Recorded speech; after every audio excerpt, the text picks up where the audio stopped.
Bismillahirrahmanirrahim. Assalamualaikum warahmatullahi wabarakatuh. Ikhwafillah yang dirahmati oleh Allah Subhanahu wa taala. Pada kesempatan hari ini kita akan membahas tentang Panglima Angkatan Laut Utsmani. Siapa sih yang tidak kenal dengan Khaireddin Barbarossa? Banyak yang belum tahu kalau tokoh ini adalah salah satu bintang sejarah.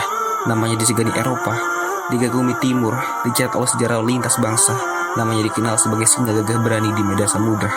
Namun, banyak sekali pemberitaan buruk mengenai dirinya di barat. Namanya tercatat sebagai bajak laut kejam berjanggut merah yang menguasai lautan luas. Tapi dalam sejarah Islam, namanya harum sebagai Laksamana, penjaga wilayah Khilafah Utsmaniyah.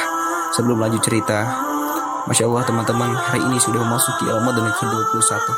Qadarullah, ada hal hebat yang terjadi di Ramadan ke-21 pada tahun 931 Hijriah, bertepatan dengan 6 April 1534 Masehi, yaitu peristiwa dilantiknya Panglima tertinggi Angkatan Laut Utsmani, yaitu Panglima Barbarossa.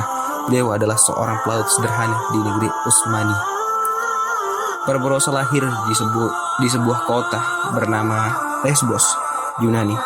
Ayahnya adalah seorang tentara berkebangsaan Albania, sedangkan ibundanya adalah wanita mu'alaf berkebangsaan Yunani. Nama kecil Barbarossa adalah Khizir. Allah mengkaruniakan padanya 3 saudara bernama Ishak, Oruk, dan Ilyas. Mereka 4 saudara hidup di tengah benturan peradaban yang keras di wilayah Mediterania. Benturan peradaban antara timur dan barat, antara Islam dan Nasrani, hanya sekitar 1 atau 2 dekade sebelum kelahiran mereka. Peradaban terpetik Islam saat itu yaitu Turki Utsmani di bawah pimpinan Muhammad Al-Fatih pada tahun 1453 Masehi, yang telah berhasil menaklukkan kota Konstantinopel atau sekarang yang dikenal dengan nama Istanbul. Tentunya hal ini sangat dibanggakan umat Islam. Tentunya mereka 4 saudara ikut merasakan gejolak semangat dan kebangsaan ini. Keempat saudara ini kemudian hari menjadi para pelaut yang menjelajahi samudra. Namun, satu hari Ilyas dan Oruk tertangkap bajak laut Saint John yang sering menebar ketakutan dan perompakan di jalur perdagangan laut kaum muslimin. Ilyas terbunuh di insiden itu, sedangkan Oruk dipenjara di markas bajak laut Saint John di sebuah tempat bernama Bodrum. Mengetahui hal tersebut, Khizir alias Khaireddin Barbarossa muda mengatur strategi bagaimana caranya membebaskan saudaranya Oruk dari jeratan bajak laut. Pada akhirnya, Oruk secara spektakuler dapat bebas dan menjadi pemuda hebat yang berpengalaman dalam menumpas dunia perbajakan lautan.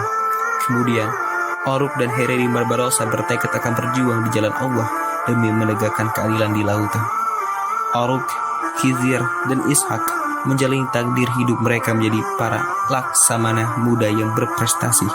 Pada Agustus 1511 Masehi, mereka menyerbu daerah di sekitar Reggio Calabria di Italia Selatan. Pada bulan Agustus 1512 Masehi, penguasa Boggio yang diasingkan mengundang 3 serangkai ini untuk mengusir orang-orang Spanyol, dan selama pertempuran Oruk kehilangan lengan kirinya. Lalu peristiwa syahidnya Ishak dan Oruk, di mana orang-orang Spanyol memerintahkan pembunuh bayaran untuk menyerang Oruk melalui darat, tetapi rencana itu diketahui oleh Oruk dan ia lebih dulu menyerang markas di Tilmisan, Afrika Utara, sehingga membuat Spanyol kabur untuk menyusul kekuatan baru. Kemudian apa yang terjadi?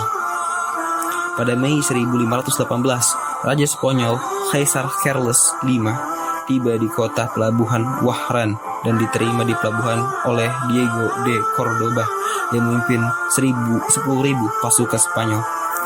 Mereka bergabung dengan ribuan orang Badui setempat, kemudian berbaris menuju Tilmisan. Sedangkan Oruk dan Ishak menunggu mereka di kota dengan 1.500 tentara Utsmaniyah dan 5.000 tentara Moor. Mereka mempertahankan Tilmisan selama 20 hari, tetapi akhirnya syahid dalam pertempuran oleh pasukan Garcia de Tineo. Mendengar kabar syahidnya Oruk dan Ishak, Khaireddin Barbarossa sangat terpukul, namun ia tak mau hanya diam, beratap pergi 2 saudaranya. Sejak itulah Khaireddin Barbarossa diberi gelar Beyler Bey, the Commander of Commanders, oleh Sultan Selim I. Pada 1534 Masehi, Khaireddin Barbarossa berlayar dari Istanbul dengan 80 kapal, dan pada bulan April ia merebut kembali Koron, Patras, dan Lepanto dari Spanyol. Pada Juli 1534, ia menyeberangi Selat Messina dan mengamankan pantai-pantai Calabria, menangkap sejumlah besar kapal perompak di sekitar Reggio Calabria dan juga Kastil San Lucido. Masih pada bulan Juli 1534 Masehi, Barbarossa dengan cepat kilat muncul di sebuah wilayah bernama Campania di Italia Selatan dan menjadikan Pulau Capri dan Procida sebagai pangkalan Utsmaniyah sebelum menaklukkan pelabuhan di Teluk Namoli. Di masa emasnya, Harry Barbarossa banyak sekali melakukan aksi heroik menjadikan pantai-pantai Italia sebagai basis kekuatan laut Utsmaniyah. Sesuatu yang hari ini kita tak cukup kuat membayangkan, ternyata kita bisa sehebat itu. Karena kehebatannya, Barbarossa, Raja Charles mengirim seorang agen untuk menawarkan kepada Barbarossa gelar bangsawan Afrika Utara jika kasih berubah untuk Spanyol. Namun tentunya Harry Barbarossa menolak tawaran untuk mengkhianati Islam dan kaum muslimin. Edward Hitzel dalam bukunya, Insya Allah. Seperti itulah materi tentang Panglima Angkatan Laut Utsmani, Harry Barbarossa, yang sungguh gagah dan berani untuk menegakkan hukum yang ada di lautan, yang sejalan dengan ajaran Islam yang dirahmati oleh Allah Subhanahu wa Ta'ala. Semoga kita tetap bersyukur dan semoga aktivitas kita sehari-hari dirahmati oleh Allah Subhanahu wa Ta'ala. Wassalamualaikum warahmatullahi wabarakatuh.